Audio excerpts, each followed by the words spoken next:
We have the sports director from News 1130, and Schmaltz here. Welcome. Hi. Welcome. Thanks for being back. It's a Rogers family initiative to make sure that we have the new era covered here. Yes. At the Canucks. What are you seeing in terms of the front office staff and the new head coach? Calm. That's the first word that comes to my mind, and after being around a few of the gentlemen, very laid back, easygoing, smart hockey men, which is a good thing, but no drama. The drama has been removed from the organization. It seems like that. You can feel that. The players know that, and I think that's going to translate into the fan base and the community, which is a good thing. Leadership is so key at this time, and I think a big question mark is, what will the identity be for the 2014-2015 Vancouver Canucks? And let's start with Coach Willie Desjardins. It's a hyper-competitive Western Conference. What will this team be known for? He's been saying all of the right things. The key thing that he said in the last press conference that I was at 2 days ago was now he wants to see what he has, but he wants a hardworking team that plays for each other. This team's going to be fast. He wants it to cross the blue line fast, a puck possession, be creative, and take chances specifically off the rush. So, but I do think, they're going to have to play hard and compete hard every night to get a win, because they are in that super competitive Western Conference, the Pacific Division alone, when you've got the Anaheim Ducks, the LA Kings, the San Jose Sharks.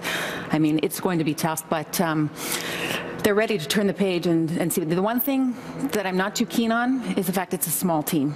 I don't see a lot of size there and a lot of grit, and I'm just wondering how that's going to hurt them or hinder them maybe as the season unfolds. It's going to be interesting as well to see how things unfold in terms of goaltending as we welcome Ryan Miller to the fold. So what are you seeing in terms of, well, clearly there's no goalie controversy, is there? Is there, Jody? They're in Vancouver. Come on, there's always a goaltending controversy. Right? They're so nice to each other. You know what? So far, so good. Obviously, yes, Ryan Miller, he is the anointed starter, and you can't go wrong with a backup in Eddie Lack. And the two have been working well. And what I've really noticed and what I've liked so far is the relationship that Ryan Miller is developing with goaltending coach Rolly Melanson, which is going to be very key, because, Ryan Miller's a 12-year veteran in this league.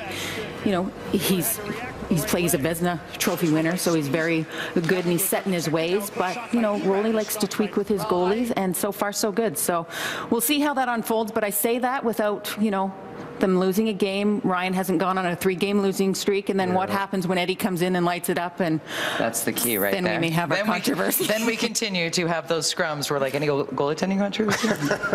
Well, let's talk about the top line. You mentioned the idea of lighting it up. Chemistry is key. The Canucks struggled to score goals last season. There have been some key changes. The Sedins, Radim Vrbata, what do you see with the chemistry going into Well, so far I like that top line.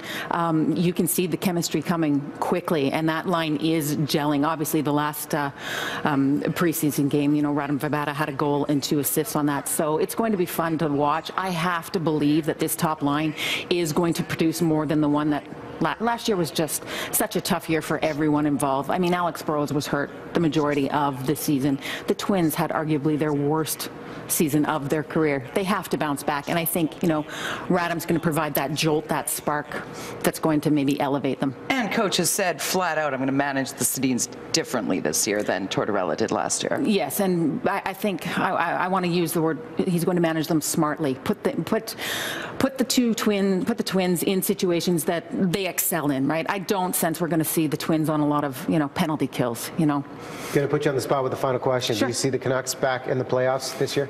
They're going to be a bubble team. It's up to the team. Bubble team on the cusp. It'll be tough. It'll be tough. There's a lot of great competition. We hope our Canucks are back in there. And thanks for chiming in. And News 1130 is where you can find her and all of the great reports with your team. All-time favorite Canuck? Sammy Salo. Thank you. Sammy Salo, throw back to the blue line. Okay. Opening night. Take a look at all the action on Sportsnet. 7 p.m. again, Canucks and Flames, of course, Leafs and Canadians a little earlier on, and then on Sportsnet 1, you can see the LA Kings and the San Jose Sharks, all hockey all the time. Got to make sure you also tune in for that 3 p.m. on Sportsnet, the Nhl Opening Night program that'll get you ready for that puck to drop. Tom's getting us ready in the live eye too. Let's check in with her.